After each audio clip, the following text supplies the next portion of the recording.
ஏன் பாணி தான் உங்களுக்கு தெரியுமா? அப்படித்தானே நீங்க சொன்ன மாதிரி தான். ஈர துணியை போட்டு கழுத்து இருக்கிறது தெரியுமா? நான் ஈர துணியை போடுதான் கழுத்து நெரிச்சு போட்டு கோடி வச்சு ஒரு சில பேர் திடீர்னு வெட்டி போடுவான், ஒரு சில பேர் திடீர்னு வெட்ட மாட்டான். அப்படி ஈர துணியை போட்டே கழுத்து அறுத்துக்கிட்டே இருப்பேன், அது வெளியில தெரியாது. அந்த மாதிரி என்னுடைய கதை. தவறு நினைக்கப்படாது. அதே சின்ன பிள்ளையா இருந்தவன் யார் அப்படின்னு கேட்டா, உலகத்துல பெரிய மனுஷன் கம்பன்.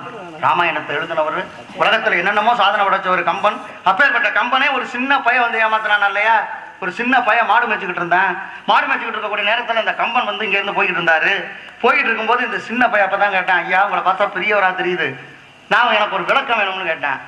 ஏப்பா நீயே சின்ன பிள்ளை, எனக்கிட்ட விளக்கம் என்னப்பா கேட்குற அப்படின்னு ஒன்னே, இல்லைங்க நான் மாடு மேய்க்கிறவன், எனக்கு சொல்லுங்க அப்படின்னு உடனே. அப்படியா என்ன கேட்க போறா சொல்லு அப்படின்னாரு. யார்? இந்த பெரிய மனுஷன். அப்பதான் இந்த சின்ன பையன் என்ன தெரியுமா செஞ்சான், கையில குச்சி வச்சிருந்தான்ல, மாடு வைக்கிற குச்சி, அந்த குச்சியை வச்சு அப்படி தரையில ஒரு கிறுக்கி என்ன கிறுக்கி கிறுக்கி யாரு தரையில கிறுக்கி